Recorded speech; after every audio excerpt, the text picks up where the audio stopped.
আসসালামু আলাইকুম ভিউয়ার্স, কেমন আছেন সবাই? আশা করি ভালো আছেন। আমি আল্লাহর রহমতে ভালো আছি। আজকে আমার আলোচনার বিষয় হচ্ছে সার্বিয়া। সার্বিয়া নতুন কিছু সমস্যা সৃষ্টি হয়েছে। যারা সার্বিয়ার জন্য ফাইল জমা দিবেন অথবা দিয়েছেন তাদের জন্য এটা খুবই গুরুত্বপূর্ণ ভিডিওটা।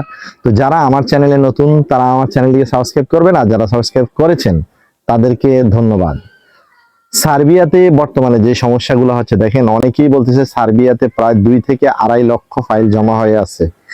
কোন কোন দালাল কাস্টমারদেরকে বুঝাচ্ছে যে ফাইল জমা হওয়ার কারণে আপনাদের অ্যাপ্রুভাল আসছে কিন্তু ফাইল ভিসা হচ্ছে না। আবার কেউ বুঝাচ্ছে যে এই সমস্যা ওই সমস্যা, মানে হ্যান ত্যান আপনাদেরকে বুঝাই দিচ্ছে। কিন্তু সার্বিয়া দেখেন, যদি 2 লক্ষ ফাইল জমা হয়, আমার মতে সারা বাংলাদেশ থেকে যদি সার্বিয়া থেকে 300 লোক যায় বা 3000 লোক যায়, আপনি এটাকে কিভাবে বলতে পারেন যে 100% সার্বিয়াতে দিলেই হয়ে যাবে? এটা আমি মনে করি আপনার কাণ্ড জ্ঞানহীনের পরিচয়। সার্বিয়াতে লোক যায় এটা ঠিক আছে, কিন্তু এর মানে এই নয় যে অ্যাভেলেবেল হচ্ছে। আর সার্বিয়াতে যে সমস্যাগুলো আছে, দেখেন রয়েসেবেলের একটা রিপোর্টে দেখছেন কিনা জানি না, গত 1 মাস আগে যে বিষয়টা, ইতালির যেই শহরে শরণার্থীরা থাকে ওই শহরে বেশিরভাগ লোকেই সার্বিয়া থেকে গেম দিয়ে গেছে। এবং তাদেরকে জিজ্ঞেস করছে যে আপনি সার্বিয়াতে যেহেতু গেছেন তাহলে ওখানে স্থায়ী হলেন না কেন বা কিভাবে গেলেন? তখন একটা ছেলে বলছিল যে আমি নিজে নিজে অ্যাপ্লিকেশন করছি, কোম্পানি আমাকে অ্যাপ্রুভাল দিছে, আমি সার্বিয়াতে গেছি। কিন্তু আমাকে যে বেতন দিচ্ছে 60 থেকে 70 হাজার টাকা, তারা পাসপোর্ট নিয়ে নিছে, টিআরসি কার্ড নিয়ে নিছে। 1 বছর পরে সেখানে আমি অবৈধ হয়ে যাব। এক ধরনের আমাকে জিম্মি করে ফেলছে ওরা।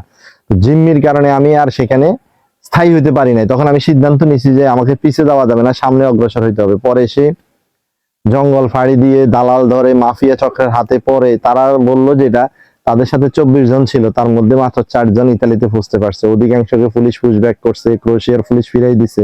এরকম অনেক কিছু আছে। আর একটা ছেলেকে জিজ্ঞেস করছিল যে আপনি সার্বিয়াতে গেলেন, সার্বিয়া থেকে এখানে কেন আসলেন?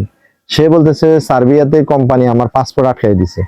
অর্থাৎ মানে সে প্রথমে একটা কোম্পানিতে ছিল, পরবর্তীতে সে সাপ্লাই কোম্পানিতে চলে গেছে।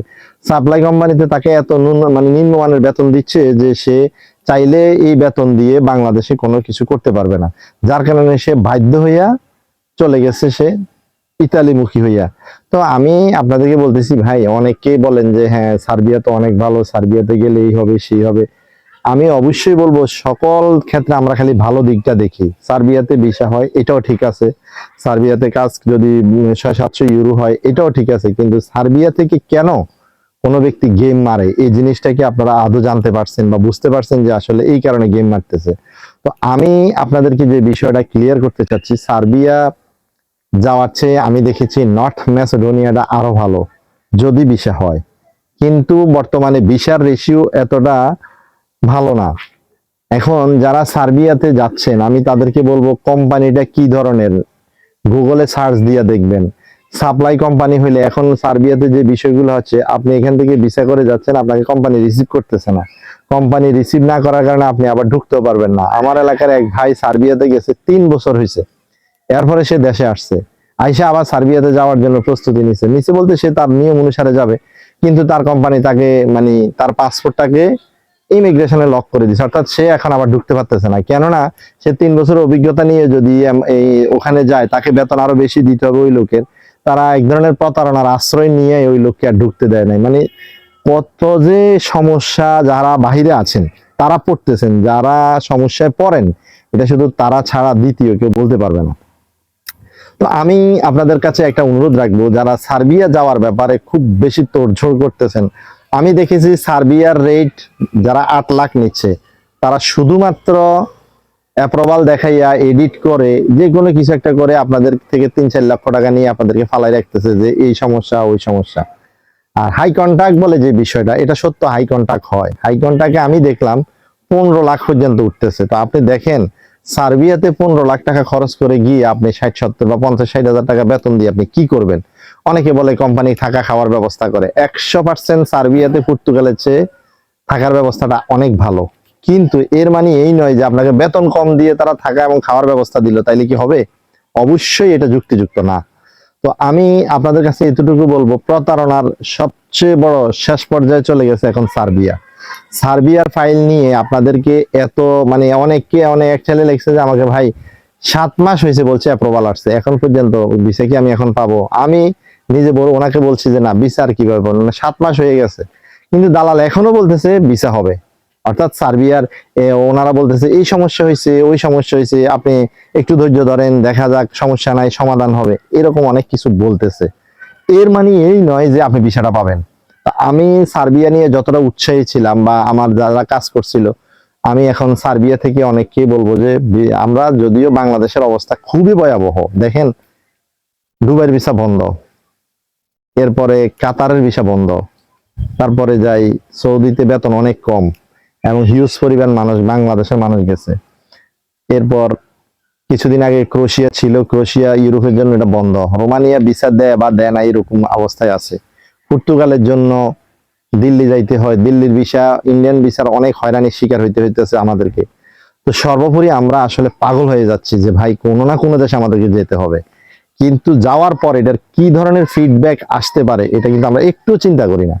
তো আমি আপনাদের কাছে শুধু একটু মানে ইউটিউবার হিসাবে বা আপনাদের শুভাকাঙ্ক্ষী হিসাবে এতটুকু বলবো, আপনারা সার্বিয়াতে যান, তাতে কোনো সমস্যা নাই। যদি ওখানে আপনার ভাই, আপনার আত্মীয় স্বজন আগেই কেউ স্টে করতেছে, ওরা যদি আপনাকে কাগজপত্র দেয়, ওরা যদি বলে কাজের গ্যারান্টি দেয়, এবং ওরা যদি আপনাকে মানে এতটুকু অথেন্টিক বলে যে হ্যাঁ তুমি এখানে আসলে এই মানের কাজ পাবা, তাহলে আপনি যাইতে পারেন। আর আমি এতটুকু, অনেকে বলেন না আপনারা যে সার্বিয়ার মানুষ অনেক ভালো, এসে আমি আমার আগের ভিডিওতেও বলছি, সার্বিয়ার লোকজন নিজেরাই প্রতারণা করে আমাদের সাথে ওয়ার্ক পারমিট নিয়ে। এটা এটা শুধুমাত্র কারা বুঝবে? আপনি, আমি না।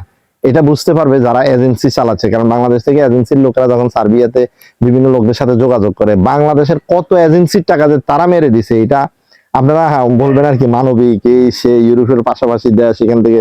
আর আপনাদের কাছে একটা অনুরোধ থাকবে, যারা যে কোনো ভিডিও করেন, করার সাথে ওই দেশে অনেককেই দেখি যে বলেন যে এটা থেকে গেম দিতে পারবে না। আগে একটা লোক যে দেশে যাওয়ার জন্য প্রস্তুতি নিচ্ছে, সে দেশে যাক, ওখানে বসুক, ওখান থেকে গেম দিতে পারবে কি পারবে না এটা আপনার বলার দরকার নাই। তো ওখানে গিয়ে সে সিদ্ধান্ত নিবে।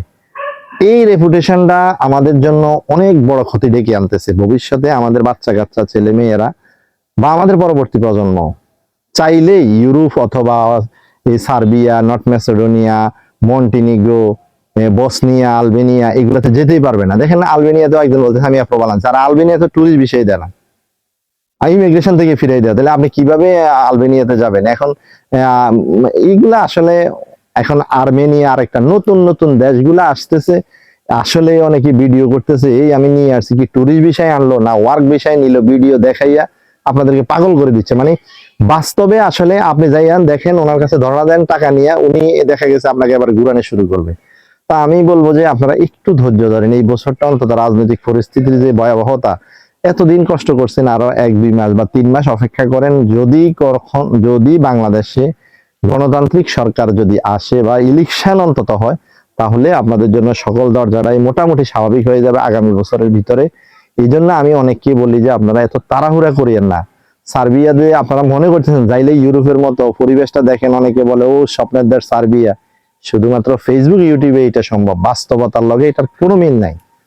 তো আপনারা সার্বিয়ার ব্যাপারে যাওয়ার ব্যাপারে বুঝে শুনে সিদ্ধান্ত নেবেন, এইটুকু আমি আশা করি। ভালো থাকবেন, আল্লাহ হাফেজ, আসসালামু আলাইকুম।